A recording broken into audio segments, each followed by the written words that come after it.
In the summer of 1996, Native American tribal leaders and researchers from all over the world met for 5 days near a Yankton Sioux reservation in South Dakota. It was revealed in a dream that now was the time for the tribes to break their silence and share their hidden knowledge of the Star People, the visitors from other worlds. The Star Knowledge Conference has continued for 19 years, but this was the first. We'll meet people with first-hand experience with ETs, hear amazing stories of the unknown, and witness a mysterious event which occurred in the skies. For some, a visible sign from the Star People that we are not alone.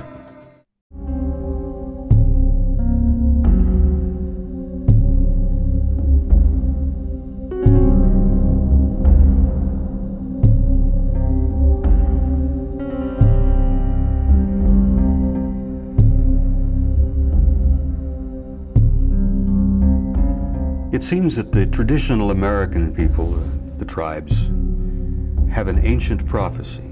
They have some ancient wisdom where they have been taught for centuries that the time will come when they must share their secrets and their close, intimate relationship with the star beings. This conference to me is a milestone. Many of these elders have never spoken in public before. They've been afraid, and with good cause. This conference is a test to see what's going to happen. And all of these indigenous so-called primitive peoples have the same message.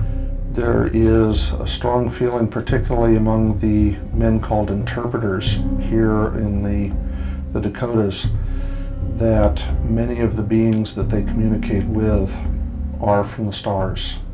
And Lauren had told me just before, in December, before that gathering, that he had had a dream that this was sort of the first, and that there would be more, which would in turn usher in the 1,000 years of peace that you've heard over and over again here. And in the dream, he was standing there, and I walked up to him. I said, "It's time to teach now." So he stopped and he was looking at me, and he said, "About what?" I said, "About the Wichach Peoyate." That's real short, sweet dream. I asked them in the most respectful way that I could, and they said yes. There's a saying that we red people say, and it's "Mitakuye Owasi," which means all my relations. It's an awareness of the relatedness of all of creation. Here they say, "Mitakuye Oyasin," me, my, takuye, relations, Oyasin, all of. When we say all my relations, then we're saying a prayer for everything that the Creator has created, the trees, the animals, the bugs, other life forms. It deals with the human species, the human race, who and what we are. It's to help us to grow, to understand, and not to be afraid of the Star Nation. This gets into the realm of pure spirit as to who we are and what we're all about and where we're going. And once people come to terms with that, my God, we have an unlimited future.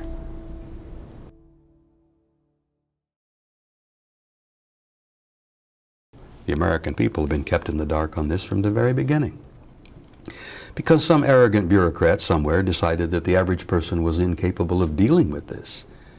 Good God, we can't tell them this. They're not going to be able to handle it. We're not going to change the system. The system is going to dissolve, and people are going to change their lives. If they're waiting to hear it from the official version, then it's not going to be the truth. Because we're in the business on this earth of perception management. Whether it's religion, school, education, government, doesn't make any difference. Somebody wants to run somebody else. The harassment towards people who experience positive UFO contacts is quite bad. On the basis of that, the licensing boards waded in and without any real investigation, never talked to me once, decided to begin a process, really a kangaroo court process of taking my licenses. They got a current Army colonel who happens to be a psychologist to testify that anybody who believes in this stuff has got to be crazy. I've been harassed in Norway. My house has been robbed several times. My telephone lines have been cut. There's total harassment with my faxes, and my mail is stolen. And their cover-up and their lies are falling apart on them. It's unraveling. And I think a lot of reasons for that is that the communications revolution, the World Wide Web, the internet, the fact that people now can talk to each other within a second all over the world. And it is basically a policy of official denial. In fact, the movie on TV by that name does a nice job of summarizing the official government policy. As the general said in it, we don't lie, we deny.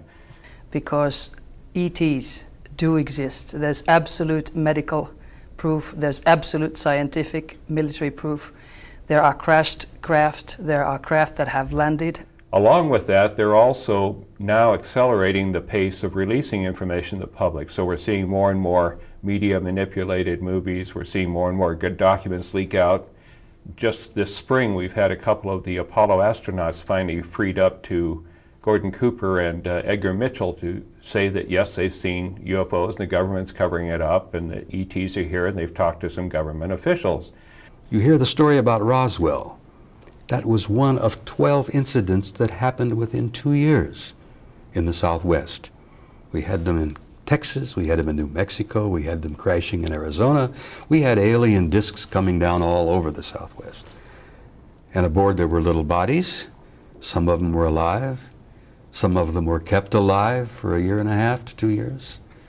But you do have also, in my knowledge, 131 humanoid bodies in deep freeze. But the general public is never told this, and officially you deny it.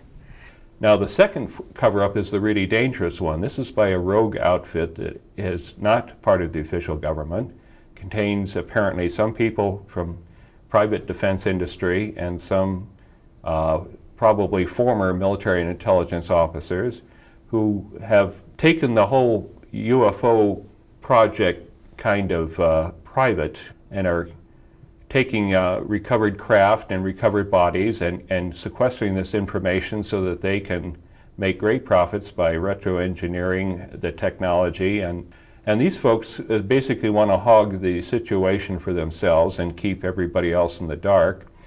It's just a question of power and also a question of religions, because the religious dogma will collapse. Not spirituality and not anything to do with God. Of course, they always remain, but the dogma will collapse. The human ego will collapse. We're not the peak of the universe. In fact, we are Stone Age men. We're having national policy being made by people in Washington and other places. And these guys are making policy affecting all of those lives. And they were not elected to do this. They have no authority to do this. And I have to tell you also, and this is an extremely sensitive issue, is that it isn't just governmental operations. There is corporate involvement here in this lie and in this cover-up. Because this technology, this knowledge that they have been able to glean from this alien extraterrestrial technology is literally worth trillions. I'm talking about anti-gravity. I'm talking about technology so far beyond anything we could even imagine that the guys involved with it say it's even beyond Star Wars. It's the greatest story in history. It hasn't been told.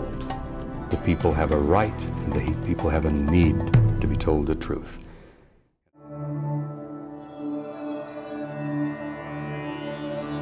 The most important thing and side of the whole question is spiritual. And of course, that doesn't interest the military. They're only interested in craft that have a technology which is thousands of years more advanced than ours. We live in a huge experiment. The entire creation is an experiment. And it's an experiment that is allowing anything to take place. Life is just looking to see all the possibilities. One of the possibilities is that we can appear to be separate from everyone else. And so we're exploring what that is, and we're not the only ones. There are In this galaxy alone, there's about 80,000 other planets that are exploring that same possibility of what it means to be separate, where most of life, and that means the vast majority of life, has no idea what that means. They're coming from a place where there is only oneness everywhere. And I feel that all the changes that are happening today are absolutely rattling the core of humankind so that we will awaken to our spiritual heritage, our spiritual truth. So how does the average person discover this? Well, they have to want to, number one. And sometimes people who don't even want to discover these things, you know, they get hit by lightning or get in a car wreck or, you know, something traumatic happens to take your attention off of normal 3D so that you have to begin to consider something else. Our brain is a computer, and what we are receiving is information from our higher self, from our angels, from our guides that travel with us, because we cannot do this earth walk alone.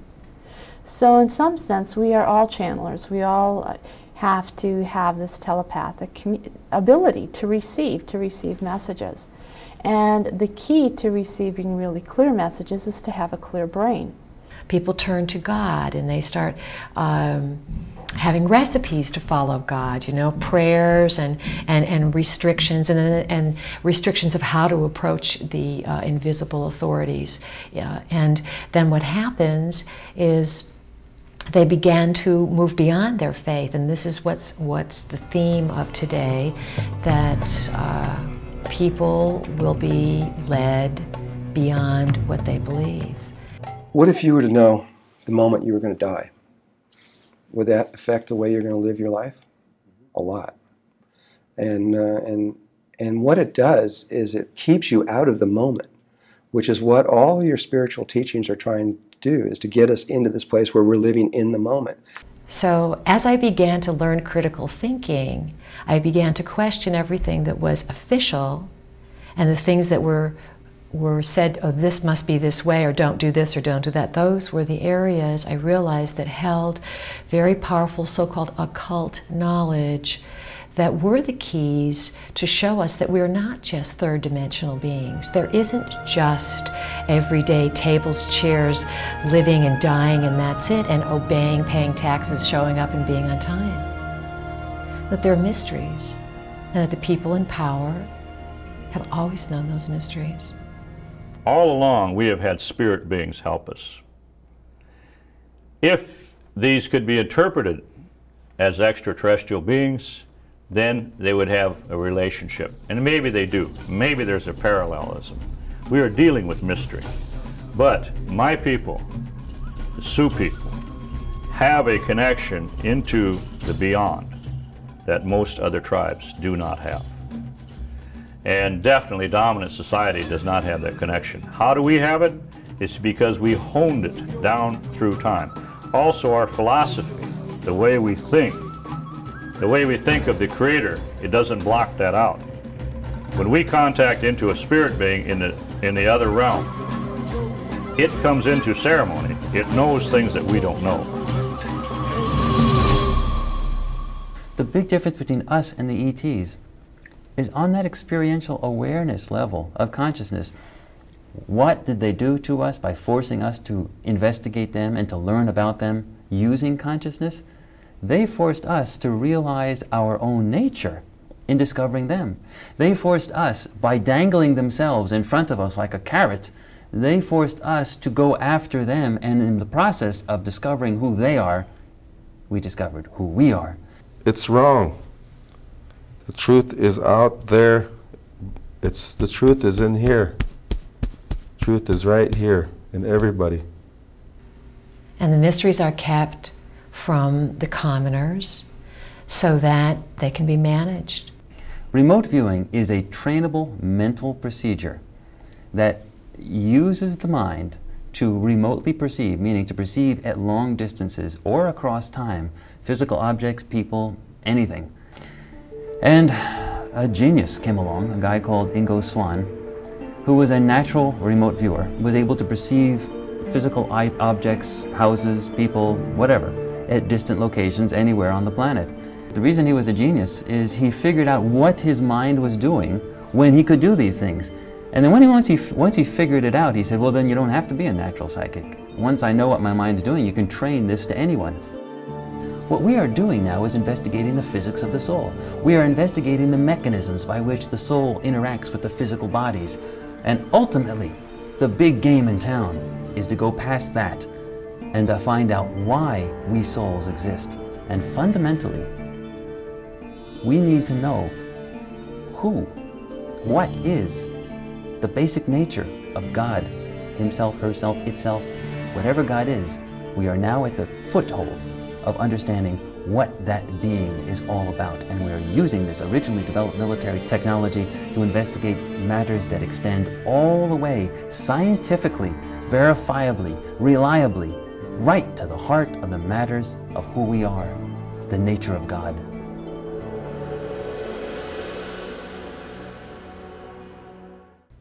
We always say that we should have free will, and we do. You had total free will whether you were born on planet Earth or somewhere else, whether you were born white or red or yellow or black or whatever, what country, what culture, what background, what parents, and what was the motive of that free will. It was your lessons and learnings. We are all connected intimately. There is only one spirit moving through everyone. And any other interpretation of that is just illusion. It isn't true. There are spirits that are coming from very high levels and they're descending, and they appear to be dark. And there are those that reach the bottom of the level of consciousness that the experiment is in at the moment, and at that point those spirits naturally begin to go up into the light. And we keep cycling around. There is no really hierarchy. It just appears that way at any particular moment. Each one of us is God, literally.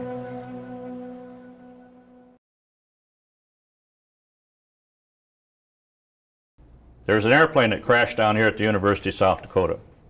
It actually crashed between Denver and Sioux Falls. And it was a speech team coming back. And the pilot got lost in a blizzard, had vertigo, crashed with 5 students aboard, and the pilot instructor, which is him. It was in the wintertime, and the snow come and buried it up. For a month, the National Guard looked for that plane. Couldn't find him. They called off the search. I called him. In those days, you call a holy man, you call a police station, because holy men didn't have phones. So you call a police station, they send a squad car out, he's on the phone. Nephew, understand you're looking for me. I'm not his nephew, but we talked that way. He said, I know why you're calling me. He said, you want me to find those 6 bodies, don't you? He already knew. He had had a ceremony the night before. We laid out maps for him, and he drew a line from Denver to Sioux Falls, the destination of the plane. And the lights were turned out, and this drum sounded, and it's something like this.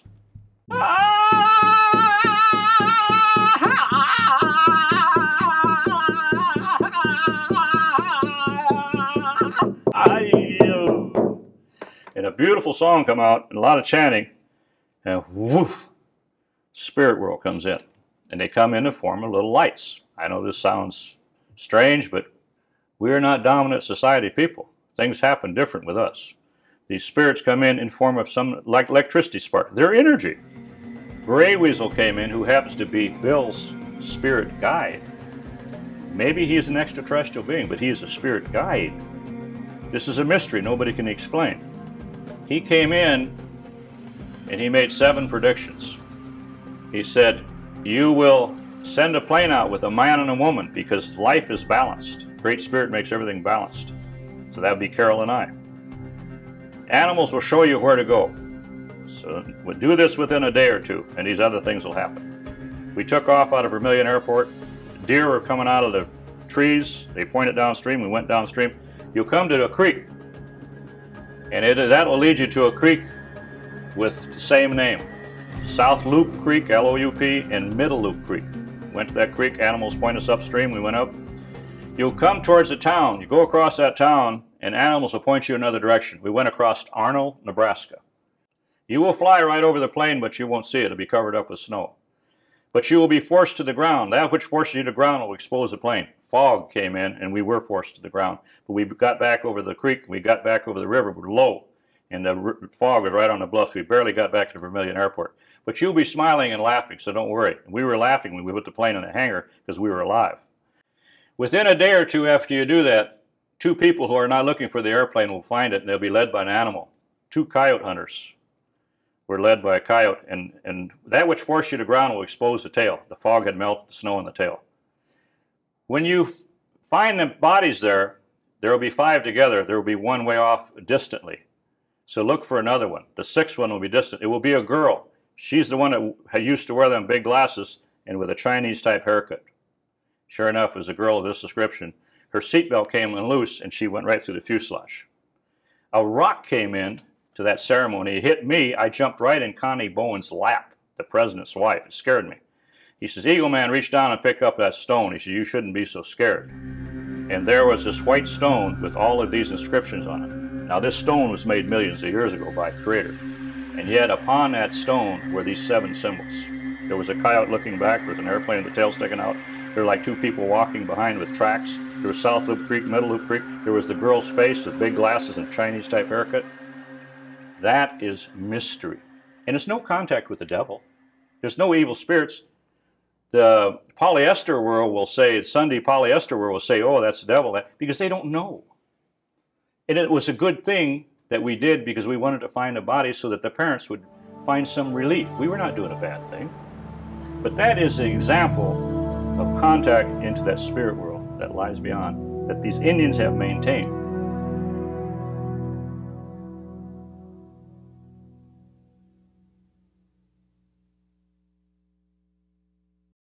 Well, I came to the ufology field actually because I was challenged in a way. I met Andrei Buhari, who brought Uri Geller to the Western world in a conference here in this country. And he was claiming he was flying with UFOs. And of course I couldn't believe him. I mean, after all, he was a respectable medical doctor. But then I said to him, all right, if you do, why don't you take me along? And he took me quite seriously. And he said, well, where do you live? And I said, I live in Lapland by a riverside at the Arctic Circle in Finland. So he said, I have to ask for permission. And I wondered, by whom or from whom? 2 months passed and I was at home reading a book of poems with a girlfriend. And the name was First Contact of the poem that I was just reading. And then I looked out of the window and got a shock of my life. There was a craft 100 yards from me, 100 yards from the earth. And we both went to hysterical panic. And I couldn't understand it because I had said, just come, you know. And why did I go into panic? I found an explanation later because an American colonel told me, who is a UFO expert, that they have an electromagnetic field around them. And that causes paralysis or panic in animals and humans who come close to it. And if I was just 100 yards away, they have a 300-yard field around them. So that was the reason. Well, it was there for 15 minutes and then it flew away. And then, of course, like all contact persons, we tried to deny it and said, no, it was the moon. It couldn't be. I can't have seen a real craft. Until next morning, the local papers said that over 100 people had reported seeing exactly a craft or something, lights, whatever, over there. And then the Lapland Air Force said in 2 days it was a Soviet rocket that stops for 15 minutes at my window and then says, hi, Raunilena, and then continues. That was confirmation for me. It was, of course, a UFO. But I did not know that that night I was abducted, as you say. That came out 3 years later when I was hypnotized in a Psi conference in Switzerland. So I'm not afraid of them because being a medical doctor, I could almost say envious of their medical technology. And I was in Whitfield, Virginia, children's home. And we were all outside. I was playing pick up the jacks, and the other children were playing jump ropes like children will do. And about this time, the lady we called Mama Hallie came out of the building, screaming and hollering, come in, come in. And I'm out there, gee, what's going on? And about this time, telepathically, I was told to look up. So I looked up, and I saw the craft right over the top of the house. But I do remember that night, I'm in my room, I'm sharing a room with another little girl, she's sound asleep, and I'm singing and playing. And I see this ball of white light coming out of the ceiling. And it's floating on down and it's coming across the floor. And I pull the covers over my head. I am 6 years old and I got scared. And about this time, this ball of white light manifested into this being. The being was very tall, beautiful, had blue eyes, no hair, little bitty mouth, had a long white gown on. And she put her hand on my shoulder, and she told me not to be afraid, for I was one among them, and that they would be back. Se alzó de repente. It raised lentamente. Up, slowly raised up. Se desvaneció. Then it vanished. I went upstairs, looked into the night sky, and concentrated my thoughts and asked, if you're there, I'm here, and I wish to exchange. And if we can exchange a sense of our realities and our cultures, I would do it, bring it to this world in world service. I think that was a real big key, the sense of service, because the extraterrestrials are looking for people to bring light and illumination, which is awareness and wisdom, to this planet. Well, about 2:30 in the morning, I was startled awake by 3 very, very tall silver cosmonauts. These cosmonauts stood about 7 to 7.5 feet tall and literally glowed like the sun. They were dressed literally in silver spacesuits, literally like out of a 1950s movie. Just as I started to go down in my car, I saw something pulsating over there to my left, and going about 1.5 miles, it came up on the rim, and it was going over above the ground about maybe 100 feet. But it still didn't register. And all of a sudden, it dawned on me that is something that's flying and breathing. And my car went dead, and I kind of trying to slide in through my car seat into the ground, and I barely lifted my right. And it was pretty what I was watching, because it kind of angled like that and shot straight through the clouds as a blink of an eye. And then maybe a minute, 2 minutes later, my car got all well. And within that week, I had my stroke, where the feeling in my right arm, my right leg. And since that time, I have crazy markings up here on my body. And we looked up, and in the sky you could see a huge gray mothership, and they are also very long and cigar-shaped, and it was very dark, and it was the darkness of a void. It had taken on the form of a cloud. This form was not only not giving off energy, it was taking energy. There's all kinds of different stories of what they look like, but actually they look like this. And then 2 eyes and 2 noses, and a small mouth, long chin. And there was so much energy, all of a sudden, this huge black cloud, it wasn't even gray, it was a black cloud, left. It just disappeared. And what I was told is that this is happening all over the world. The energy is being taken up so much. It's kind of like little germs that are living in your body, or little viruses. They have a great time living there, but if you do something like oxygen therapy or whatever, or take herbs and you raise the vibration in your body, all of a sudden it's not comfortable for them to live there anymore, and they have to go. And when she had the sexual contacts, afterwards she was shown, not a baby, but a teenage girl, and she was told this was her daughter, and this was a hybrid, and there was just love between them. But this daughter couldn't be on this planet for a long time because of our atmosphere, because of our pollution. What would be the point of landing on the White House lawn? If they make a major overt contact with the human race, they want to do it with a representative of the planet Earth. And who do we have, literally, representing the human race and the planet Earth? We don't have a very structured, cohesive organization at the most. We've got the United Nations, which is fragmented, which is fussing and fuming and fighting all the time, just much like Congress. A number of people in the media coverage of close encounters with extraterrestrials are portrayed as scared and feeling traumatized and not wishing this would never happen again. We find a much different reaction in other countries that have not had the negative benefit of the American propaganda machine, where people don't have any pre-existing prejudices and just take it as it plays and generally roll with it well and even feel privileged about the contacts. In my context, do you have the religion? Not the way you do was the answer. I said, do you have God? Of course, the same as you do. And I said, well, you know, we have different concepts of God. What is God? The answer was, God is love, the energy of love.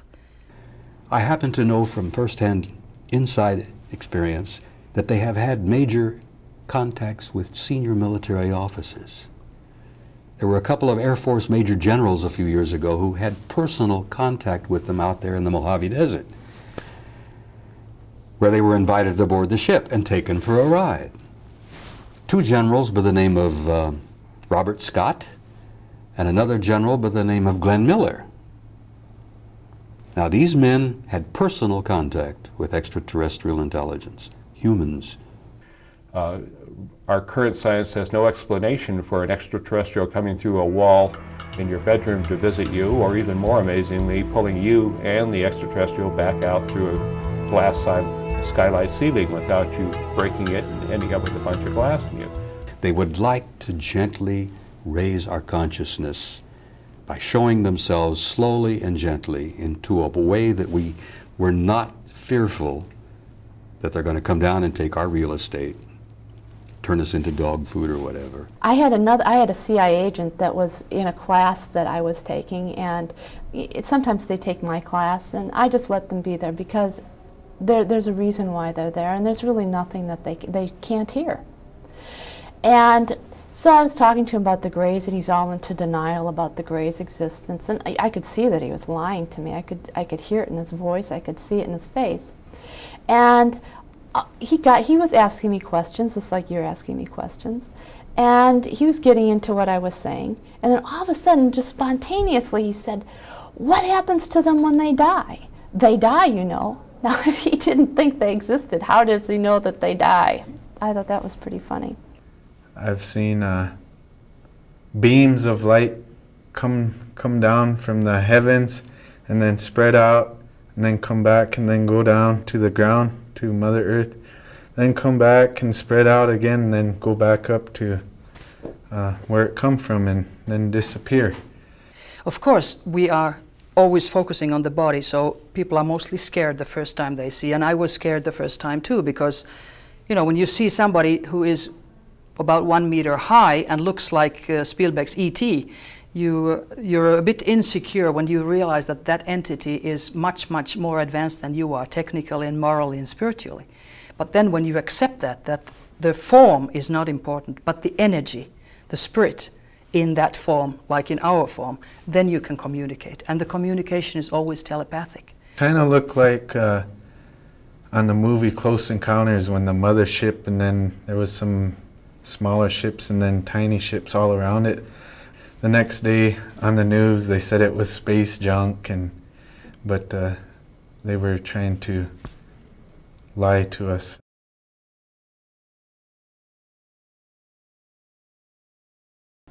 The Galactic Confederation people that I have seen basically look like us. So whether these lizard people exist, or I just don't know. And I have seen pulsations, energy pulsations that turn into a physical craft. So as if it would start from an energy and then become physical. They're still physical. Many people think that most of the ETs are dimensional beings. The human ones that are coming here don't seem to be. They just seem to have types of technologies where they can move through walls, make themselves seemingly invisible, and it's beyond our comprehension to understand how they're doing it. So I think many people are misguided into thinking that they are some form of apparition or whatever, and it's probably just technology that we just don't understand yet. Okay, if you'd like a good metaphor for what's going on in outer space, the Greys, and I lumped the Greys into one category. There are several races from other planets who wish to take over Earth and to have our destiny. They want all of the humanoids off of this planet. And they could be literally thought of as Darth Vader and the boys. Then the Galactic Confederation, if you want another metaphor for them, would be like Luke Skywalker. The shoulder to to their elbows, about the length of my shoulder to my wrist. They're real long limb. And the sign they give us is this.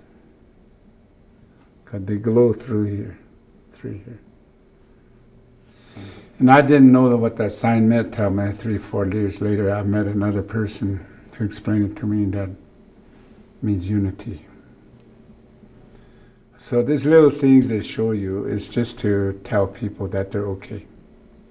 They're not here to harm you. And the person was talking about how in off hours they were, after getting bored at listening in on conversations in the Kremlin walls, they were beginning to target ETs, UFOs. And they were getting some remarkable things done. And I asked this member, and I said, well, what did you do? What did you find out? And he said, well, we were going after the pilots originally, and it was very difficult because we had to actually track one of the ships from Earth, where it was doing whatever it was doing, back to its homeworld. By that time, I was on the edge of my seat. And you tracked it back to its homeworld? And he said, yeah, but it was tough because you see they disappear in the blink of an eye because they go so fast. We had to figure out how to follow it. But we finally followed it and found it back to its homeworld. And then I was really on the edge of my seat, and I said, and then what happened? And this is the same technology that they use in battlefield conditions. I mean, we're talking reliability. We're talking in the laboratory proof, and they were just using it in other applications, the same exact technology. And I said, what happened? And he said, well, we followed the pilot. And I said, well, where did the pilot go? He went back to his house. And I said, and then what? He was gone for a long while, so he went into his house and made love with his spouse. And we watched. And that was the first time I really sort of felt like an animal. That's what I said. And I sort of leaned forward and I said, $20 million and you all became voyeurs? What else did you do? And they said, well, no, we were interested in other things. We were interested in the ergonomics, the cups, the things like that, what types of stuff they drank from. And then I said, you know, this is not out of any disrespect. You have no idea how much I respect you folks, what you're doing. But like, what kind of government do they use? Do they use representative democracy? Do they vote telepathically? Do they use paper ballots? Are they communist? Are they totalitarian? Are they hostile? Do they have dictatorships? What kind of things? Do we have something to fear? Do they have a galactic representation? Or is it a federation type of situation where they're all sort of loosely grouped? Or is it a tight-knit organization like a parliament that extends to many planets? And the person leaned forward and said, these are very good questions. So at that point I realized I had a book coming. If I could use that same technology to answer the questions that I was interested in, rather than the questions that the military was interested in. The military they didn't do anything wrong. The military was interested in military matters. They were interested in the pilots. They were interested in the ships. They were interested in the technology. So when the person answered back to me that, you know, followed the pilot back to the home and watched them make love to his spouse and saw it as a beautiful experience, that wasn't something wrong that they were doing, but there weren't the questions that a social scientist would ask. The Galactic Confederation usually has the saucer-shaped discs. They're kind of like a color between bronze and gold. And the gray ship, I've only seen one, and they are like long aluminum cigars, floating cigars. In fact, I have one student, and she will remain anonymous, and she used to work in Army intelligence, and of course, a lot of times, you know, they don't tell you anything, and I don't really want to know anything. I don't. And I was talking to her one time, and I said, I was telling her how I said those ships look like cheap aluminum. And she answered back, just spontaneously, she said, and they feel like cheap aluminum too.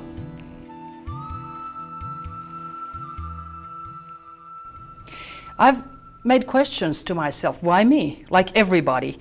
I would answer, why not? I mean, there's nothing special except maybe there's something in my background that I am a medical doctor and I'm very known in Scandinavia. But I think there's more to it, because when I was 15, I designed our class ring. And now I understand. But at that time, at 15, 1955, I had no idea. It was on a blue background, a silver Saturn. And it was a girls' school in Finland, and all my teachers says, why this? I mean, why this? I said, I don't know. Now I know that somebody tried to remind me of cosmic contacts, which I have found out through hypnosis I've had since I've been 5 years old.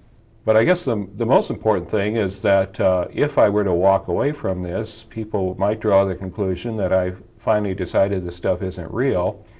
And I feel quite the opposite, that this is the most important moment in human history since we began, that we are about to meet some of the folks who at least partially are have a very large hand in our fashioning, both as a culture and somewhat as a people. My name is Lena White Wolf, and I am from the Cherokee Nation. And I have been in contact with the Pleiadians since I came here. I am a star person.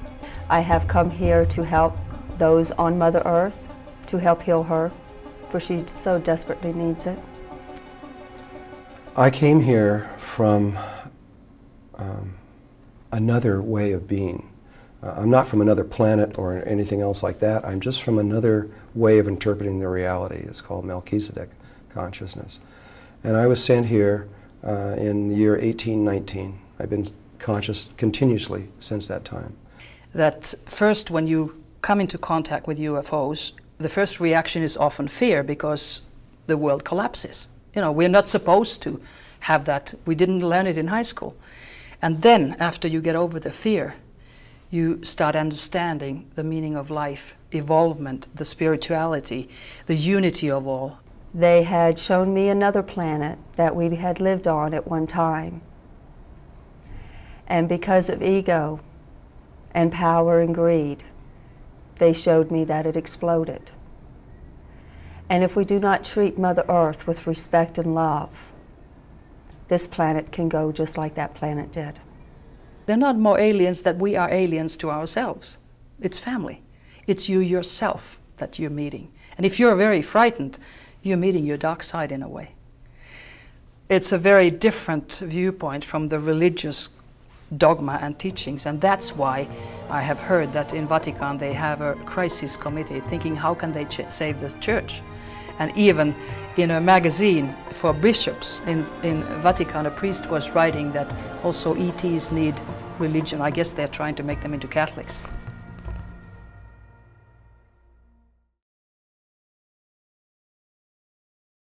The star people are everywhere. They've been here before you were born. They've been here before your parents, your grandparents. They've always been here. Why are we here? It's the same question. Why are we here? Why are they here? Some of them say we come to the zoo to look at us.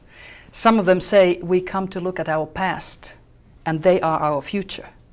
And that this is not just a random contact between cultures, but that the ETs are here with a message and are giving a number of very interesting messages to the various experiencers. Apparently the Pleiadians want to continue something in America where they think there is a higher level of consciousness, and obviously here in America we're kind of leaders as far as trends and things that happen around the planet. They seem to think somehow if they affect consciousness here that will somehow spill onto other countries with our leadership capabilities. Most of them seem to come for scientific expeditions because they are researching all planets in the universe, and this is a very interesting planet which differs from many others because we have an individual mind, and most of them, they have a group mind and they're telepathic, so there's no negativity because they can read out each other's thoughts, so nobody can be negative because immediately he will be spotted. They cannot interfere, but they can intervene. So when people ask them for help, and when enough people of consciousness get together and ask them for help, that's when they can start to help this planet. They look up. Look for answers up. Look for the star people up. Everything's up. They're right here. The star people are right here. I am Two Moon Eagle Feather. I am of the chief. I say to you and to all among out there, you have to change your ways. This planet, our mother, is very sacred. Love her. Treat her with respect. Honor her as we did. The basic paradigm is that we on this planet are an island in a sea. And the island in the sea gets visited by higher dimensional cultures that have the ability to navigate that island, just as we in our human culture weren't able to even navigate this planet until the invention of the deep-bellied, heavy-ribbed trading ships that could come and go across the world currents. They were a kind of spaceship. So again and again, the extraterrestrials have come and visited the planet and been a part of the evolutionary structure and raising of consciousness here. Let's just assume that the universe is vastly intelligent, and we've been seated here on this island to create a certain kind of a resort planet in the galaxy for heterosexual, bilaterally symmetrical seed, sperm, egg, flowering, love-making, art-making, culture-making, architecture-making, larval forms of God, us. It's a big universe. There's obviously entities out there millions of years older than we that have kept their planet, and can you imagine the intelligence that they have so that they can send out communication or vehicles and look. My Sami friend who had a sexual contact said really that she was able to meet her hybrid daughter. It seems that they are really creating a hybrid race, and that is not only to help them, but number one, to help human race to survive, because planet Earth is going into another frequency. The vibrations are going to be much higher, and our normal physical body as it is known today is not going to survive. And it seems that we and the Soviets had almost gone to war at least a half a dozen times because of these strange circular metallic objects that were flying all over Europe. For a while the Soviets thought they were ours, and for a time we honestly believed they might belong to the Soviets. It became very clear after a time that neither one of us had that kind of technology. They claim that they have created us, and again that crushes religious dogma. They claim that we are an experiment, that our bodies are their experiment, but our bodies are not going to last. I see nothing wrong with that, because as a medical doctor, we are doing all kinds of experiments with human beings. We are doing experiments with plants and animals. We're trying to make better races by changing their DNA. Now, when some entity who has a higher intelligence than we do is doing it to our body, we object. Why? But an incident occurred in early February of 1961 where World War III almost began. And things started about 2 in the morning. It only lasted about 25 minutes. And before it was over, all hell had broken loose. The Soviets had gone on to red alert. The Allies had gone on to red alert. The Warsaw Pact was running out their tank battalions. We had aircraft in the air. The Soviets had sent up fighters. And these events were occurring. Large, circular, metallic objects flying in formation at a very high rate of speed, at a very high altitude, coming out of the Soviet sector, over Central Europe, in formation, very, very obviously under intelligent control. A British air marshal by the name of Sir Thomas Pike, who was the Deputy Supreme Allied Commander in Europe.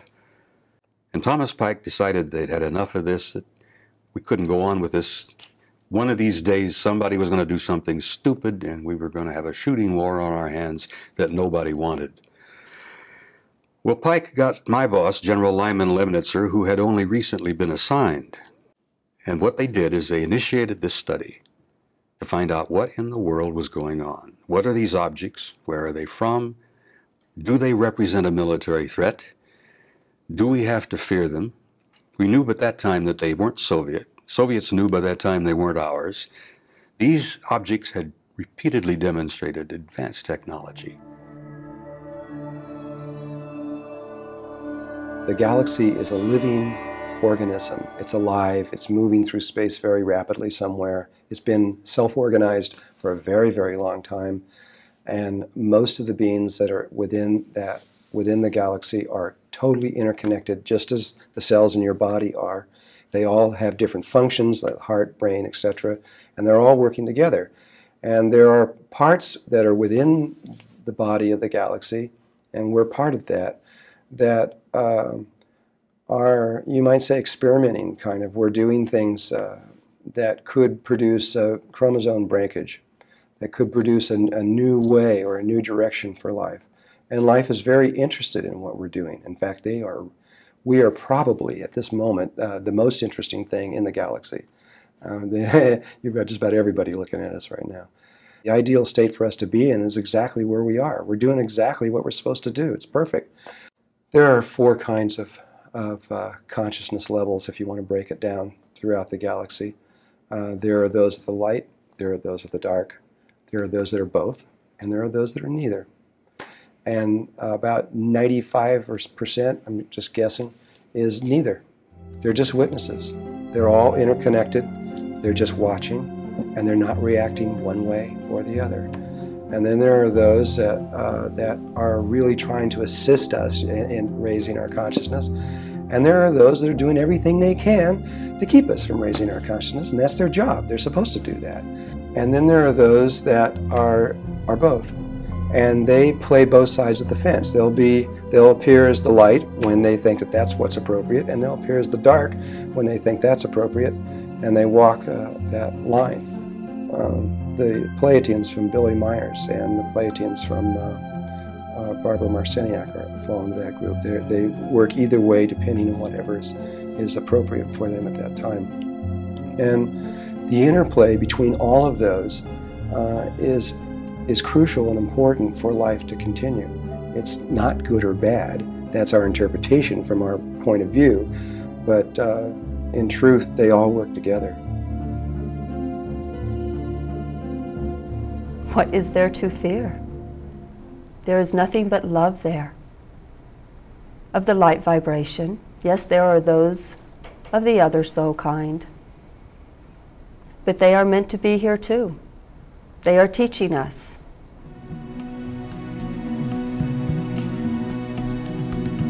I have to go now.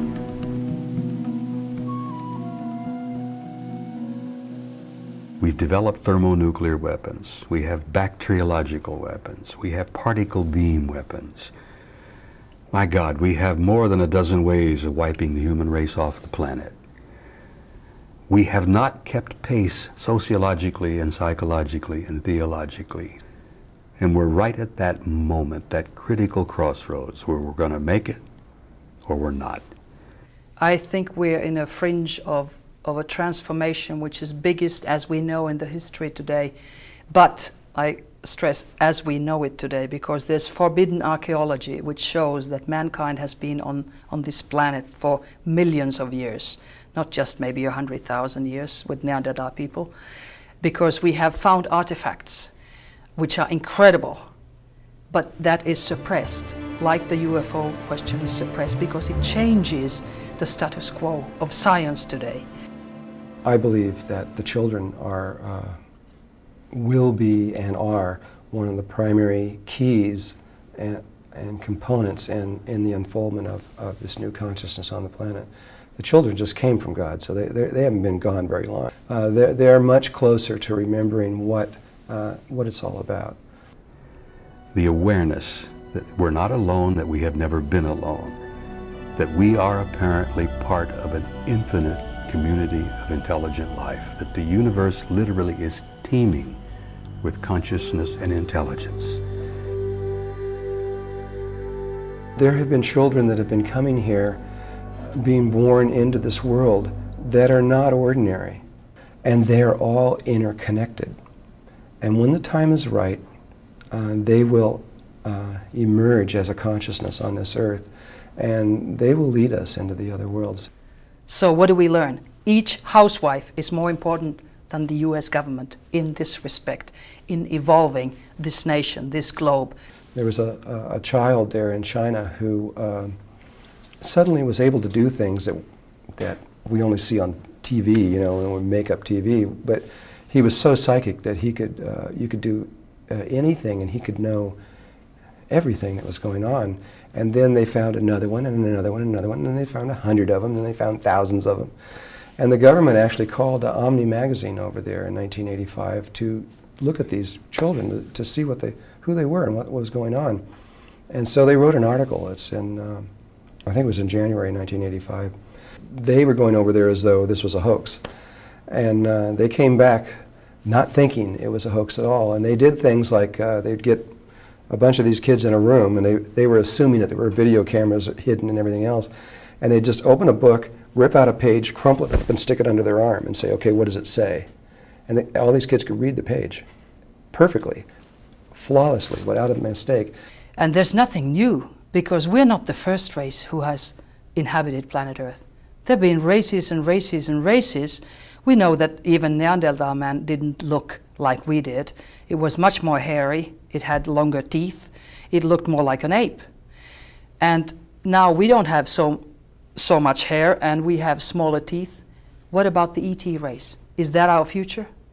500 years ago, the Renaissance did begin. The Renaissance in the, which would bring forth the kind of people that we are, which is our particular way of interpreting the reality.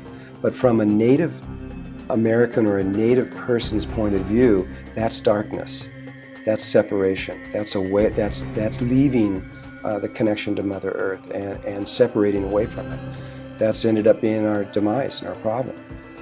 Is moving into a place where we don't even think that Mother Earth is important. So we can pollute her oceans and her skies and her waters and everything else, because it doesn't matter, because she's not a living being, just a big rock that we're on. If we change our attitude, 6 billion people on planet Earth, from hate to love, or at least to neutral, I think we're not going to have so many catalysms as predicted. And it's not negative, because it's a cleansing. All your prophecies, if you look at Edgar Cayce, he says that the shift that everyone is thinking about, which is, he ties it to the shifting of the poles of the axis of the Earth, which people never thought ever occurred on the Earth, though now they know it's happened hundreds and hundreds of times through science, and that and it's happened 13,000 years ago, and it happened 26,000 years ago. It's all tied to the precession of the equinox. And the point that we sit in the precession of the equinox right now happens to be the place that you would predict the poles to shift if you were looking at that data. So this is why everything is shifting. As we move into this age of Aquarius, Aquarius is a sign of unifying humankind. It's a sign of enlightenment. It has to do with sudden, shocking, surprising changes. It has to do with electronics and technology and big changes. So there are a lot of changes, but the major change, I think, is that the fear of death goes away. And that is the biggest disease of this planet. Everybody in general is so frightened of death. And when you once realize that when you have spiritual contacts with ETs and with your dead relatives, there is no death. There's absolutely no death. There's only transformation of frequency to another world. There was also a remark by the Pleiadians that most of the biblical prophecies will go down almost 100% the way they are written, because no one is doing anything to change them. As a matter of fact, there is a large group of people, they say, in the power structure on this planet that wants them to happen. Apparently, prophetic things like the Bible and so forth, which has had prophecies for 2,000 to 3,000 years in it, works kind of like a roadmap for the masses. People read it, think that it's going to happen, get it into their consciousness that this is the way things are going to happen, and they just live with it and they make it part of their lives. They're not aware that they can control their own future and do something about it. From an astrological point of view, probably the biggest thing that people could understand is the age of Aquarius. And that talks about a cycle of time that involves about 2,200 years. And that not only do we have a calendar of time that we use for months and days, or the calendar we wear on our wrist for hours, but there's this large season in the heavens. And it's called the precession of the equinoxes. And we move through this. And as we move through these different chunks of 2,200 years almost, we have a different theme to the time we live. And because we only live less than 100 years, we say, oh yes, well, we can look back and say the 20s was this, the 30s was this, the 40s was this, the 50s, 60s.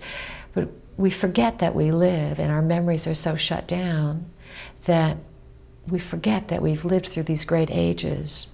And then we keep reincarnating and coming back to learn the lessons, to find our own footprints in the sand, or the artifacts that we buried maybe 1,000 years or 500,000 years before.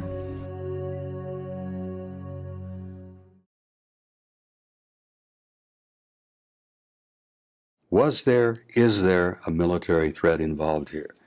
And that was the only purpose that this thing was devised for. Did we have a threat to Allied forces in Europe? Well, when they completed it in '64, the document itself was roughly 1.5 inches thick. They titled it an assessment. They had a subtitle called An Evaluation of a Possible Military Threat to Allied Forces in Europe. The report itself was shocking and earth-shaking, and every one of us who were there at the time and read it, I think, were affected by it. We had an Air Force officer, a 4-star American Air Force officer by the name of Robert Lee.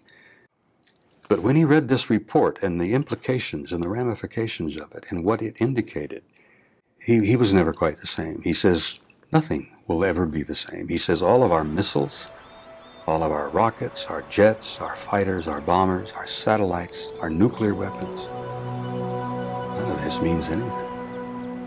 Are into conspiracies.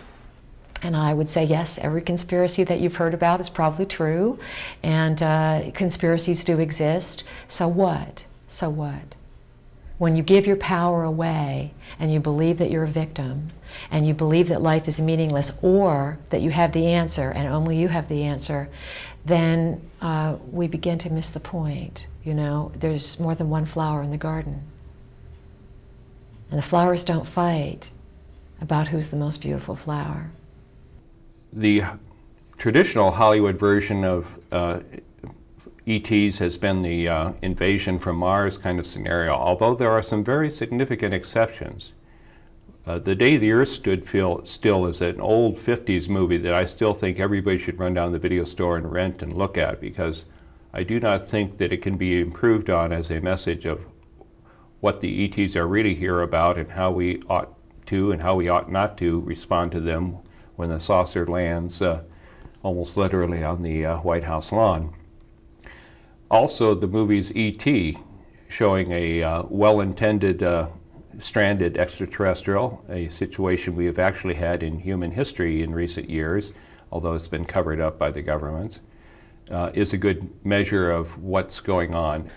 The reason that you see so many television commercials today featuring extraterrestrials selling tires and food and automobiles and things like this is because they're seeding the subconscious of the media to bring out their ideas, and really the idea of extraterrestrials, as you can see, has been bombarding the television set. And he said this was designed just to get you used to the idea. We are like babies to them, and they want to slowly introduce us in the way of scenarios, pictures, fun little commercials, cartoons, much like we would show our children pictures in the same way, just to give us the idea and the understanding, so it is not such a shock to our culture when they do introduce themselves fully. And in the past, as a culture, we have met entities, energies, extraterrestrial, ultra-terrestrial, ultra-dimensional, inner earth people, all kinds, interdimensionals, and they have appeared to be more powerful than we are. And I would say from the things that I've studied that there are certain of those energies, just like they have their counterpart humans, who are playing the power over game rather than the empowering game. And it's scary, because will we get taken advantage of again? Will we have to meet something once again that will terrify us? Yeah, probably we will. The academic scientists, of course, with unfortunately the kind of arrogance that comes with some folks in science, think that everything in the physical sciences has already been discovered, and are going to have a lot of trouble with what looks like violations of the principles of gravity and space-time and speed of light limitation for travel. All of those are being violated daily by the visiting civilizations, and there are plenty of humans who've watched them violated. But we have a phenomena here that's real only to a handful of few people. But once you cross the line and have seen a real UFO, whatever it may be, seen a craft, an object, or an extraterrestrial face or something like that, you can't really get rid of that. It's like any other experience we have in life. It becomes part of us, and you can't back up and get rid of that. The ETs seem to be very aware of that. They know that they're crossing the line once they have a relationship with someone or expose themselves to someone, it has a major effect on our psyche. Humans are rather fragile. You know, we have a thought mechanism that goes inside of us that they examine all the time. They listen to our thinking, they know how fragile we are, how easily we can become emotionally unstable, and fortunately they're being very careful with that. And also, if a psychic is a good receiver, be it a little gray person or anybody else, can send the psychic receiver the information that they want that psychic receiver to receive. So you have to be very discerning as to, am I seeing what is, or am I seeing what it is I want to know, or am I seeing something that someone else wants me to see? It happens to me again and again. And what I have to do is meet my own fear, and transmute it and rise above it and realize that I am in charge, and that if I'm going to put out fear, then I'm finished. And if I put out peaceful coexistence and I use the vibration of love, then I can neutralize whatever's out there, and it doesn't even find me because it doesn't have anything to attach to. Fear finds fear, love finds love. There is a concern in Washington, I've been told by knowledgeable leak sources, about the influence of the ETs on our culture, particularly on organized religions. And I would add that the think tank folks over at CIA seem to be concerned about academic scientists as well as fundamentalist religious groups. Those are the two groups of the general population that they feel will have the most trouble accepting the reality of UFO presence and extraterrestrial visitation. I have people who come to me with abduction experiences who definitely do not want this to happen, yet they keep on abducting them. And they have, you know, eggs taken out of them, sperm taken out of them, implants put into them against their free will choice. They're probed. In fact, I had one student who was in Sedona, and she was at Bell Mountain with one of her friends, and it was late at night, and they saw a spaceship up in the sky, and you can see a lot of spaceships in Sedona, and the spaceship flashed some lights at them, and they thought this was neat, and they flashed their car lights back, and they thought that was it. They went back to their hotel, and then they left the next day to go home. And then my friend, my student, and I'll just use her first name, Ursula, had like a rash all over her body, and she went to doctor after doctor. Nobody could help her. Finally, one doctor said, I've seen one other case like this, and you might think about, I can't do anything for you, and you might think about going and being hypnotized and see what happened. And she was hypnotized, and she was shocked. She had been abducted, and she was taken up to the spacecraft, and they couldn't do anything to her, and she felt that she was so strong and she was so angry at them that they couldn't touch her. Well, the reason we do not need to be afraid of extraterrestrials is that the vast, vast majority of them are like the vast, vast majority of human people. These basically decent folks that, if not placed in emergency circumstances or unduly provoked, mind their own business and are well-meaning and reasonably live and let live. One, they concluded that the human race on the planet Earth had apparently been under some kind of a survey or study for a very long time by several high-technology extraterrestrial civilizations. The historical records were overwhelming. The records from the Roman annales 2,000 years ago were filled with UFOs and aliens coming and going. The study itself was designed to determine whether there was or was not a threat to us in Europe at that time. They concluded that apparently there was not a threat, which was the purpose of the study in the first place, because they said that the repeated demonstrations of high technology indicated that if they, whoever they were malevolent or hostile, there was nothing we could do. The reason that they need to introduce themselves slowly to us is because we are headed towards a phenomena on the Earth that has not been seen here for roughly 26,000 years. This is going to be the ascension where the Earth is going to be birthed into the big picture and made a part of everything.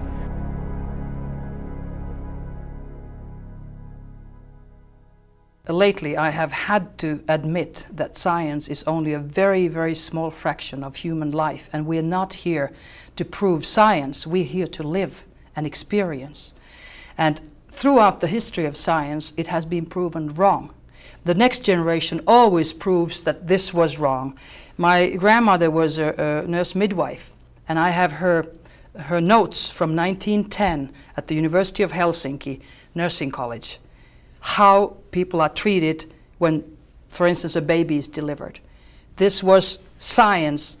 Take mercury cream and smear it here on the femur of the mother. Now that is criminal if a doctor would do that, or a nurse midwife today. That was science. So science is just something that we have agreed upon, that we accepted today, and it changes generation after generation. You know, a lot of people thought it was the CIA that did remote viewing, perceiving at long distances in the, with the mind.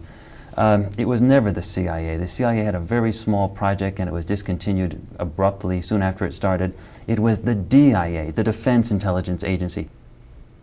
Einstein kept Madame Blavatsky's secret doctrines on his desk. Nowadays, people start to read them for education. So the scientists who touched the edge and understood the moral and spiritual and political issues at some point in their lives did reach for more. They had to look past science to get there.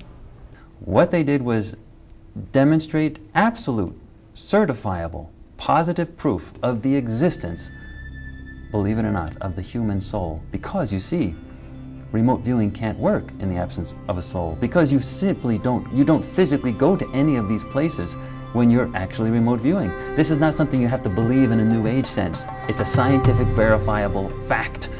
The body is a machine, and we live within it. We are composite beings. Two things merge together, a soul and a body.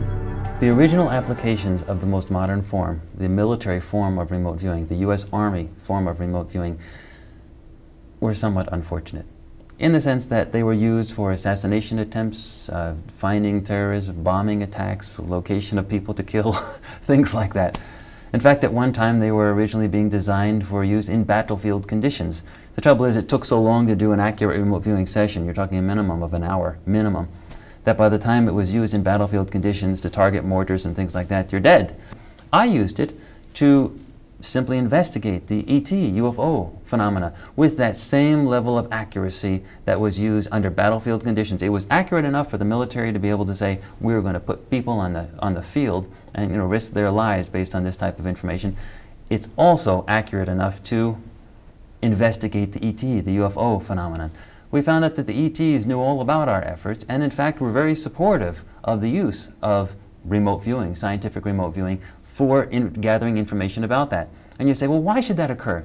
Why shouldn't they just land on the White House lawn, that proverbial statement? Because if they landed on the White House lawn, we would be kept in the daycare camp of the galaxy for who knows how long. It would reaffirm their physical nature, our physical nature.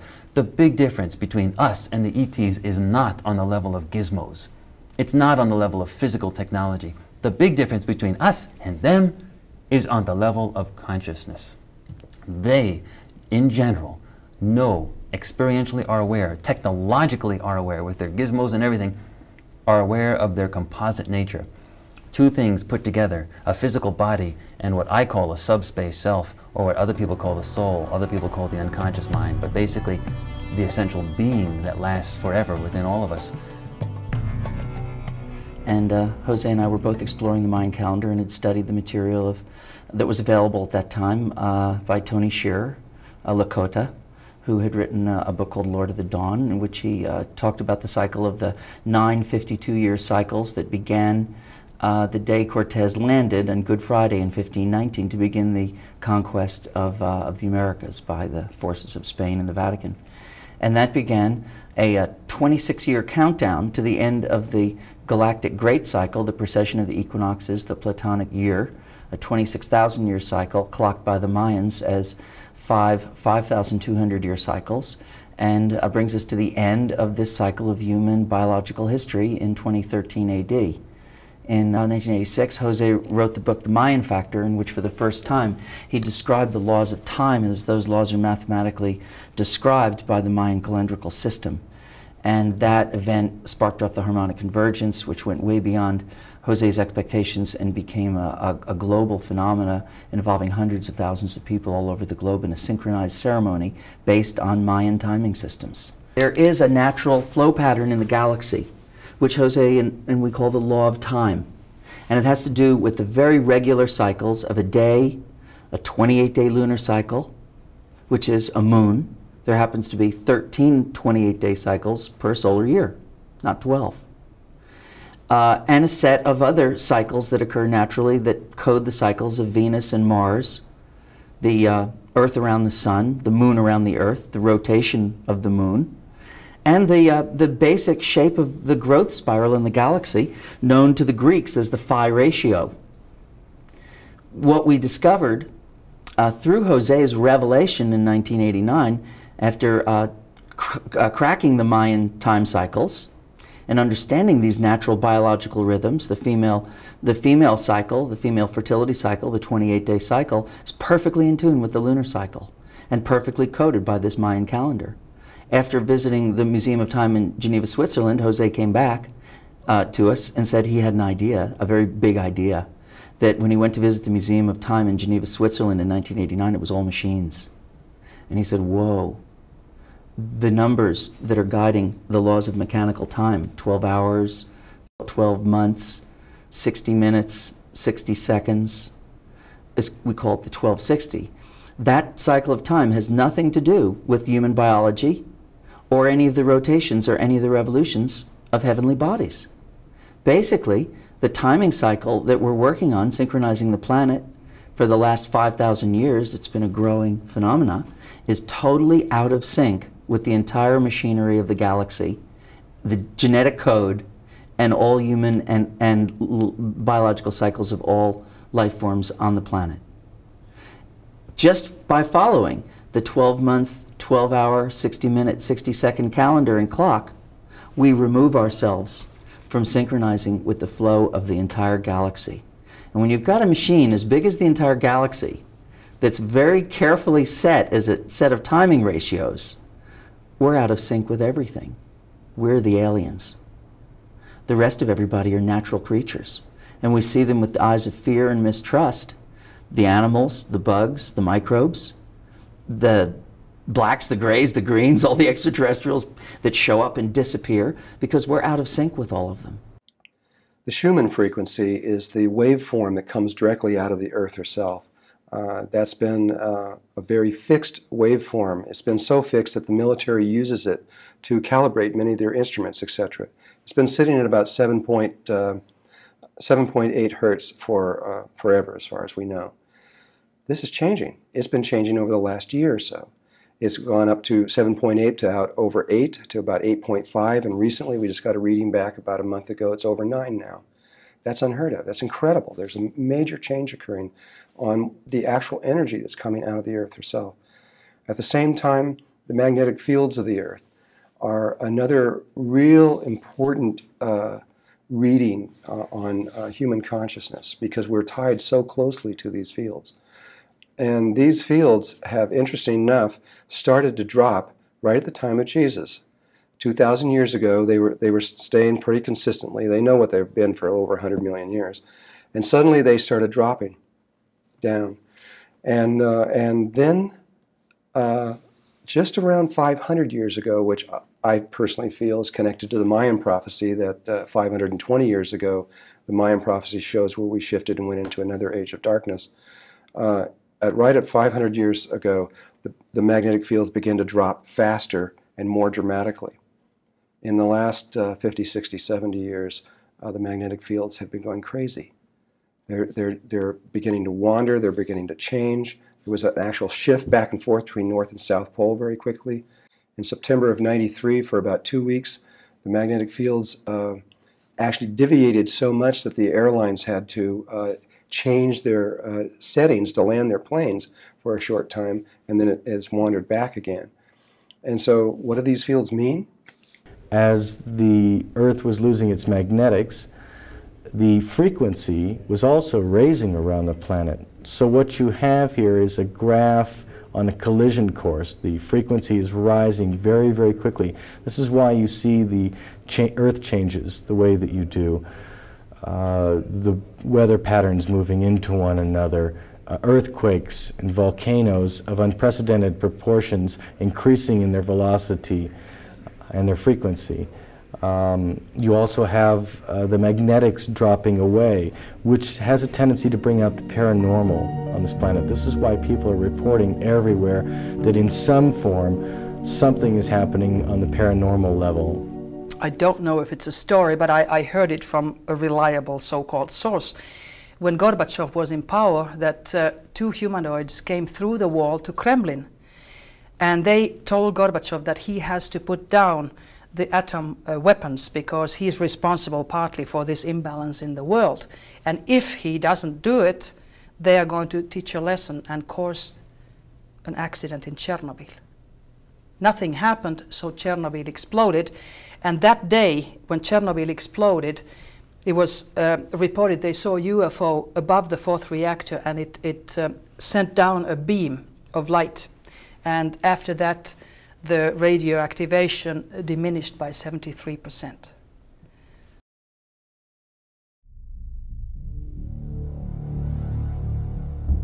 We're here at the Star Knowledge Conference of the American Indians, and their prophecies are really interesting. I think they're probably some of the most interesting prophecies in the world, really. Even more than Edgar Cayce or Nostradamus or anyone like this. Almost all of the ancient traditions are now releasing their secret information that they never would release before. I was given the prophecies from the Mayan, from the Navajo, or the Hopi, and some from the Lakotas. And the instructions for me was not to say anything at this time, to keep this secret. But I see how dangerous these prophecies are because they deal with a lot of things that people are not going to agree with because of the way they were brought up.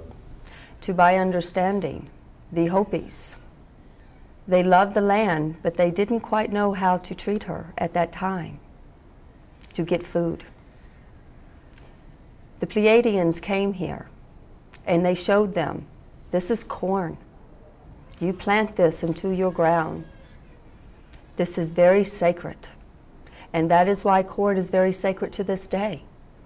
And that is why the Hopi tribe has a Kachina dance once a year for the Pleiadians, for their thanks for their corn. And to ever see one of these dances is absolutely incredible because they start out at 3, 4 o'clock in the morning because that's the symbol. They come out of nowhere. And when the Kachina dance is over, you don't see where they go because it is just like the UFOs, the starships is what I like to call them. They manifest and they demanifest. See them, now you don't. The star people are called avatars. They are relatives. Each of these star people are already here. And I believe time has come that the people should know something about it, not to be fearful. I'm sitting here openly saying anything that we would never talk about because we need to know this now. In other words, if you can go to the Vatican, you can't just go in there and say, hey, yeah, Pope, oh, Father, can you tell me all about what's in your vaults down there and everything? He tells you to go to, you know, where the other guy lives. See? We're no different. We're the same. There's some things that are just sacred. Even an Indian, we can't tell him until he does the proper thing. See? So that's where the gate sort of slams shut. There was a man a Cherokee Indian, who went around to the different tribes, and just to see what was common in all of these prophecies. They see a wave of people dying off this planet, a huge wave of millions of people dying, all very close in a very short period of time, like a month or two. And according to them, these people had decided to do this. because they were going to leave, and they knew exactly where they were going. And so those spirits grouped into a group and left and will go to another place. And so they told us that in the old days when they were young, that they too had seen things like this. So it wasn't new. And they saw lights, many lights.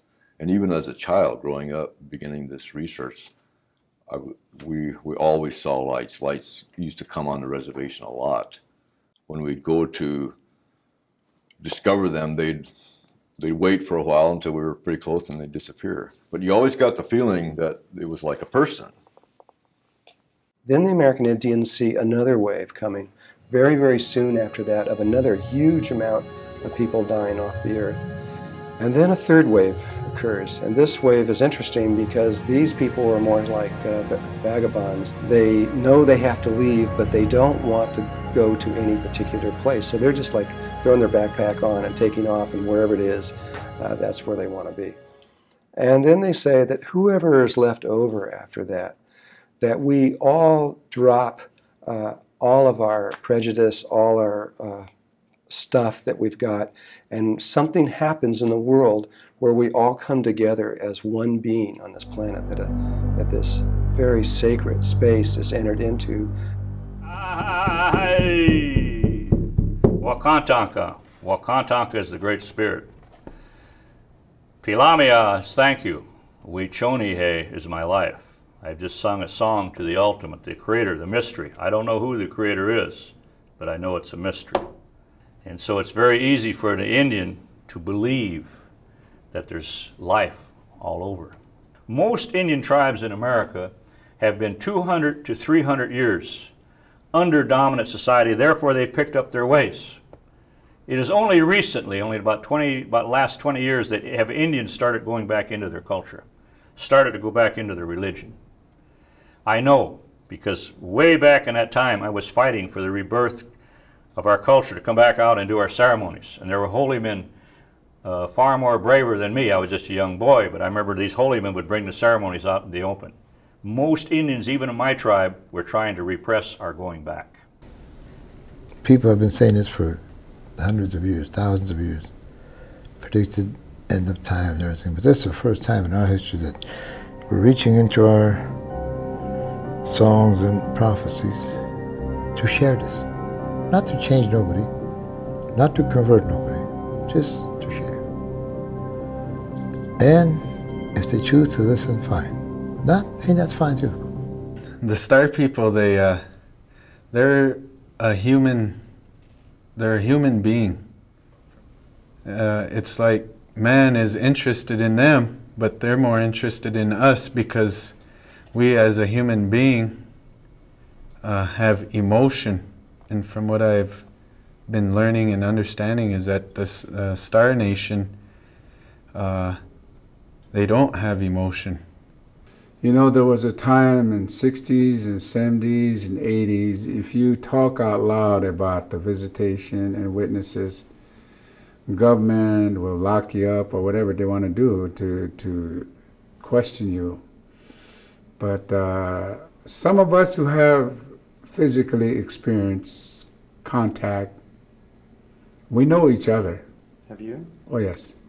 And I happened to see something alloy white in front of me. I was a tall person, about 10 foot tall, 9 foot, oval shape, large eyes too. And I didn't trust it. Because in my belief, I saw a spirit. But the message in contacting was that, do not be afraid of me. I have some Lap friends because I was 13 years Chief Medical Officer of Lapland.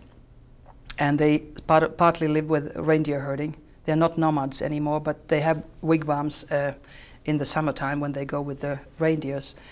And I have some friends who have continuous UFO contacts. They are psychical or physical, or both.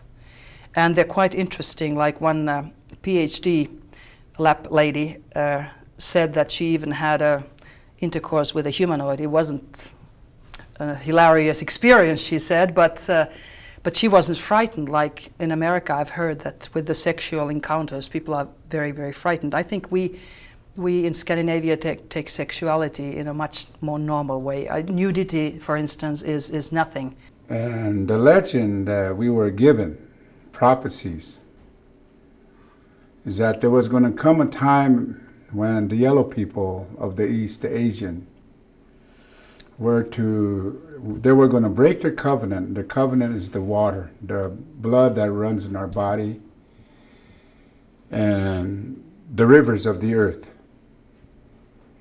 And when they do that, my grandfather said they were going to pollute the bloodstreams of Mother Earth when they pollute the bloodstreams of our body. And that was growing opium, dope. And the second covenant they talked about is the European brothers. Their covenant was the air that they were to protect.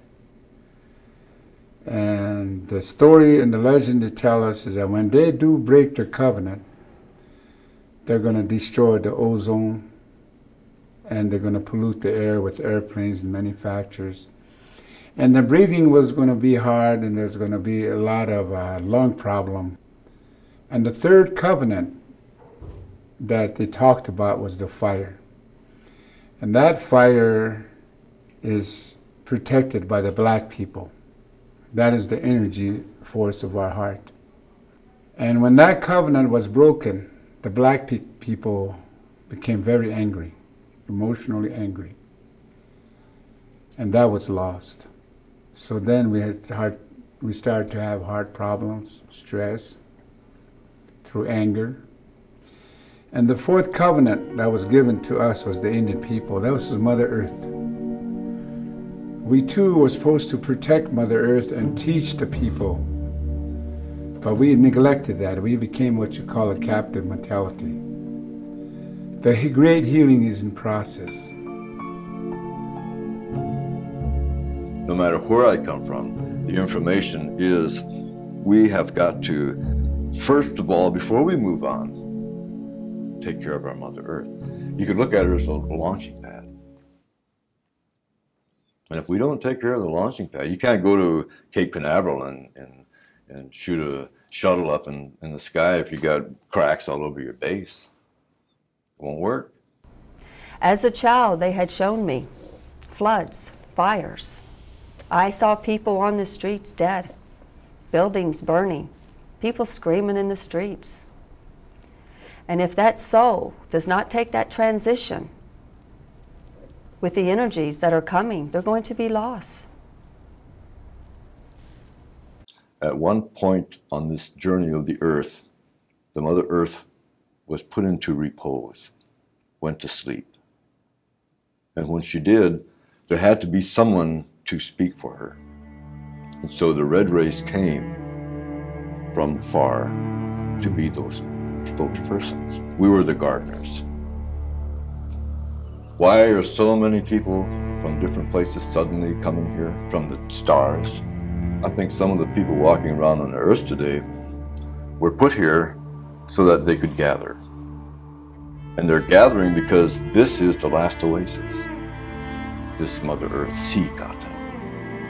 There's a spiritual word that says, Sikata Udajuau. What that means is, my mother, in all your softness, you are sacred.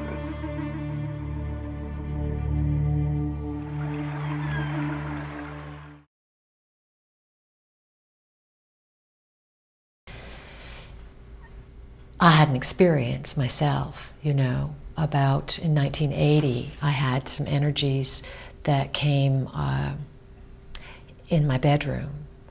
And I guess most people would call it probably an abduction experience, but abduction to me implies that you were not involved in this process and you didn't create your own reality. So I use the intrusion phrase. It was an intrusion, where something intruded into my reality and I felt violated, scared, terrified. Because I've been meeting a lot of other avatars, people who have met and been anointed, and we pick each other up in the malls, you know, with eye contact, we know each other, we have something common, and we smile. There's energetic spiritual charisma attached to this contacts. So you meet these people, you automatically know, oh boy, they're full of love like yourself, you know. And you exchange friendship right away. They seem to create a hybrid race for our own good. In fact, we are a hybrid race already when you go to the question of the origin of man.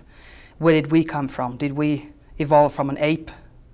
No, I don't think so. I think we were seeded from different planets as an experiment here. That right now I feel our whole world is 80% negative. Small portion of 20% is positive. And this turn of this century, I feel, is that the good ones will eventually win out when the uneven number comes. 21, 21, 21, 21st century. That's what they let us see. I'll do these ETs. I'll allow them to speak through me and use my voice because I know ETs are real because of the experience I had years before where they showed up in my bedroom. So that's how on a logical level, I know they're real, and on an intuitive level, makes sense. And besides, if you travel around the planet, it's the buzz everywhere. I mean, it's the story in all ancient history. It's just not taught in the United States.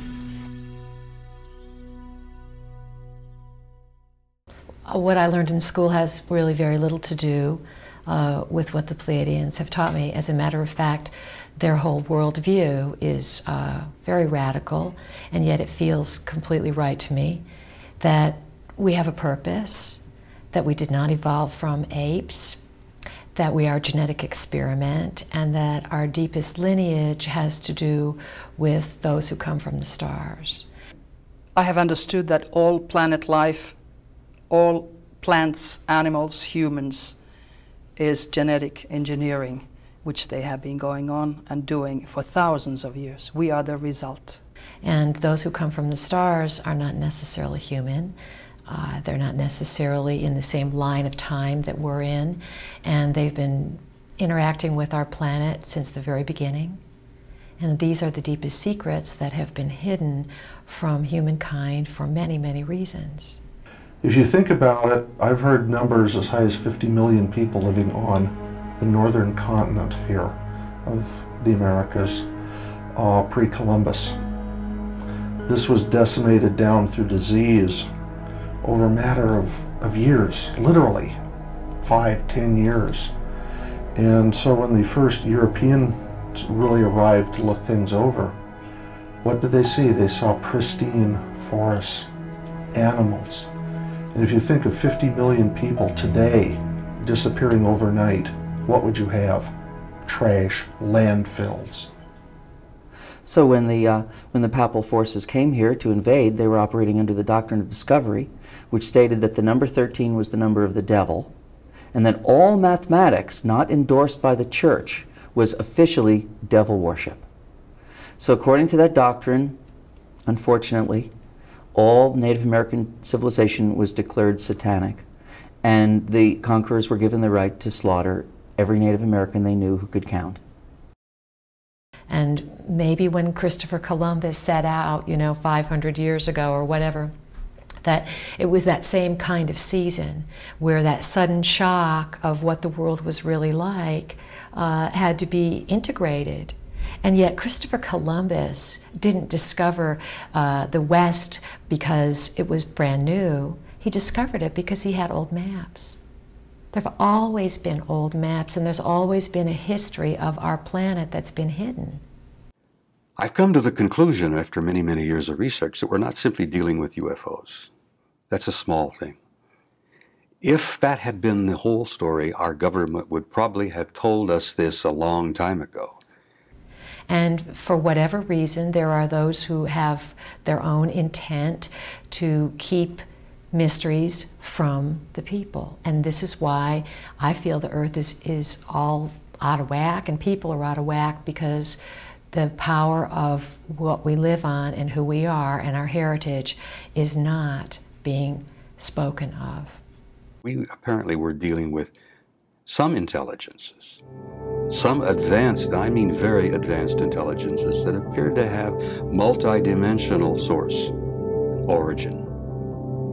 Now, I can't even tell you what the hell that means.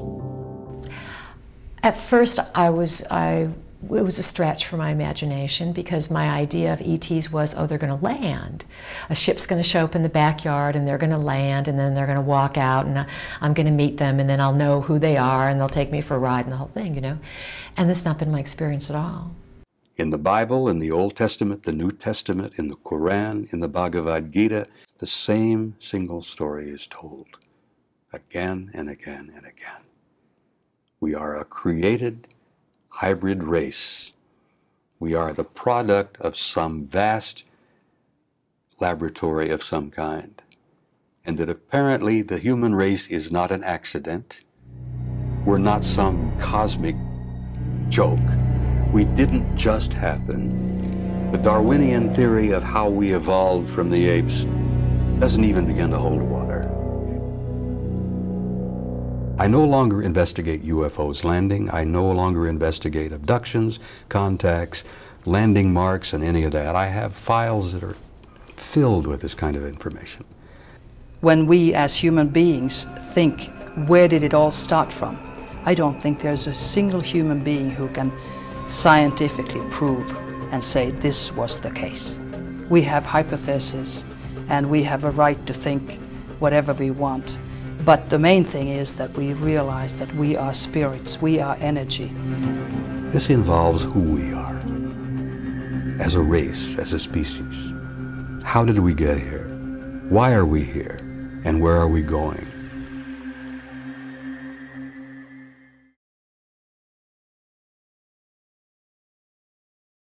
I was reading a book, Mysteries of the Strange, and in that book is a picture and a very short story about the Mitchell Hedges skull. I didn't know a damn thing about it, but I got a message, you're going to get one. So it's not so much the shape of the ancient crystal skulls then. What it is the consciousness, the intelligence of the people who are the creators of this, and why are all these strange phenomena going on. We go to his house and he opens a very old wooden box, and there I confront this guy, and the name E.T. came through, so I for whatever reason I called him E.T. And if a person is sitting in front of it, it can ask for a healing, be it physical, be it spiritual, or even ask for money. Specific. Many people talk about that many of the ancient crystal skulls could be communicators with extraterrestrials. So I think that this skull image that it chose is, number one, it's like an image that we're accustomed to. You know, we're looking at a person, we're looking at their head, so we can kind of relate to another head. I said, I'm fine. You're not fine. You have the biggest brain tumor ever seen in anybody's head. You should be dead. 6 days after my second operation, I left the hospital and never went back. Then I started to understand that this has something to do with it. And I had like an inner earthquake or shock that occurred to me. And when I looked at that picture and I knew that that artifact existed, a voice inside of me said, now you know within yourself, this is your proof, this is your sign that all these ideas about UFOs and the transformation, this is all happening now, and this is why you agreed to be here. One day I'm sitting there and I thought, well, I could handle a couple of millions. So I said to my angel, can you send some millions to me? Next morning, go to the bank.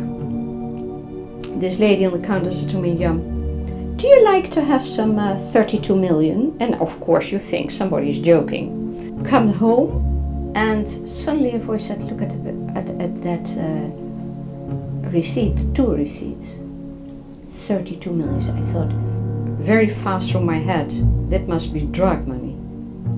So, indeed, one day later it was away. And I never asked the bank director nor the manager. I thought, it's gone, I don't want to have anything to do with it. So, if you ever come in touch with ET, you better be very specific with your questions.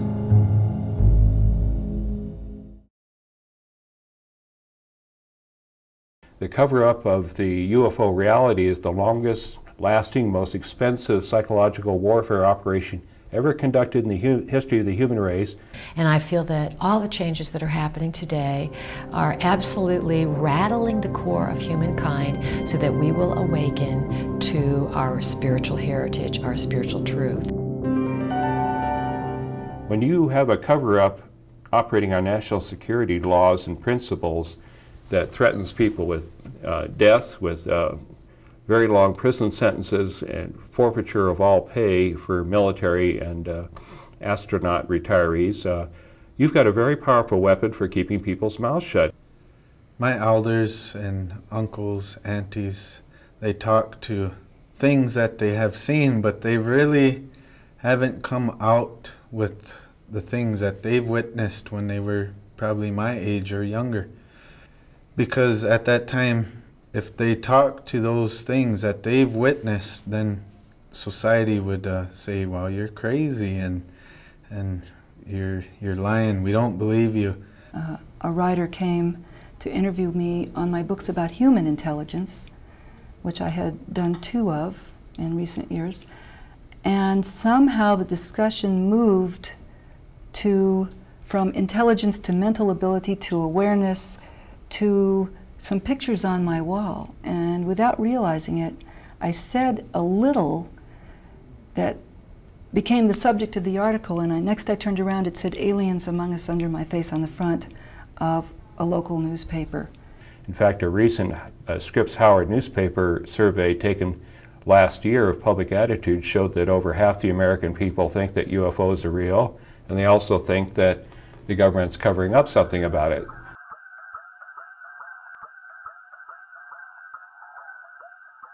Scientists, they've tried to analyze it and come up with their own interpretation, and the interpretation that they gave is nowhere near to the interpretation that the Spirit gave to us.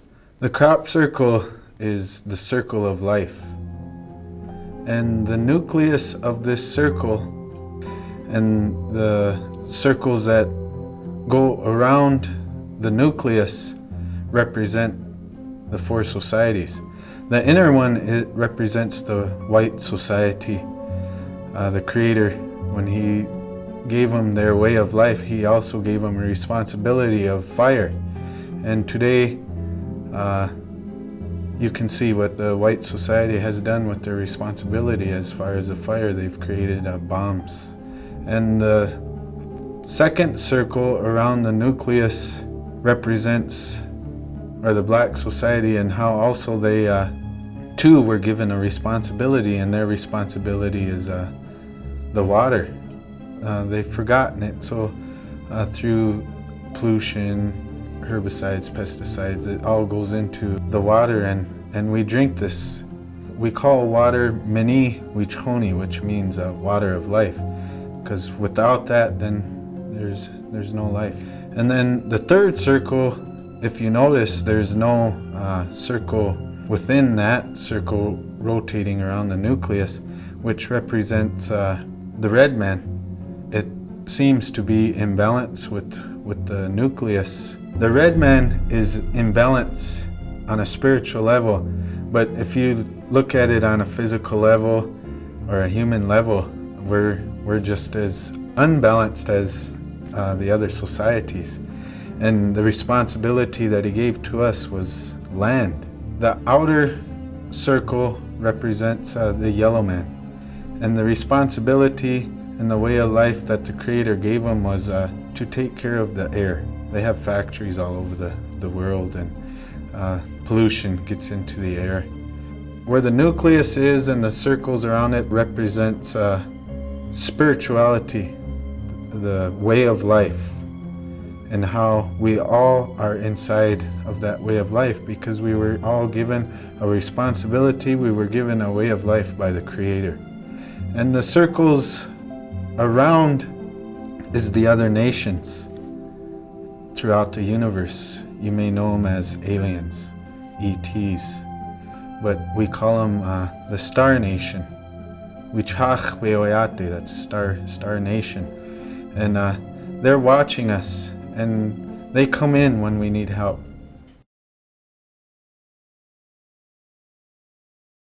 And this poll was taken a little more than a year or so ago, and in that poll, they've, well, usually what happens in this poll is that the top 1, 2, or 3 is usually sex or violence.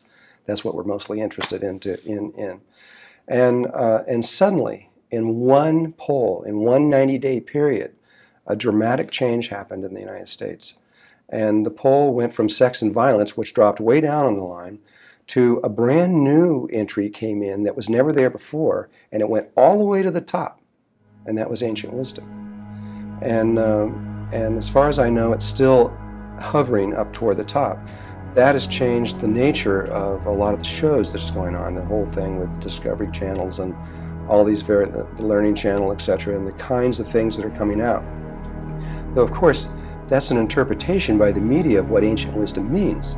You know, they think that looking at ancient temples and ancient sites and going into ancient history is what they're really wanting. Well, that's part of what they're wanting, but they're really wanting something much deeper.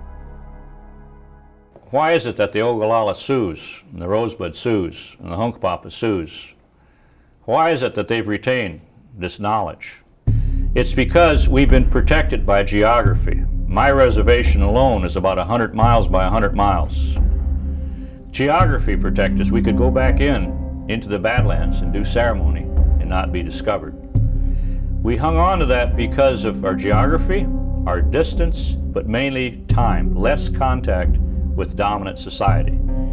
And you go into the Southwest, those tribes down there have had 400 years or more contact with the Spanish church. They've even picked up skinwalkers, they picked up evil spirits.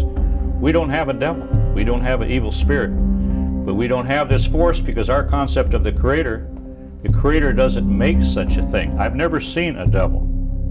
I don't care if the white man believes in it. That's what the white man believes in it. That doesn't mean that I have to believe in it. I believe in what I see. Have I ever seen the Creator? I've never seen the Creator directly. I don't expect to. But I see every day what the Creator makes. I can pick up a bouquet of flowers and hold that bouquet of flowers. I know the Great Spirit is kind and is very artistic. Bees come and sniff the flowers. They make honey. Birds sing. Those are all beautiful expressions of this Creator. So the Great Spirit gave me my life. Why should I fear it? I live because of the Creator. So I don't fear Creator. I don't fear evil spirits. And yet we have contact into the spirit world. And that is what is powerful.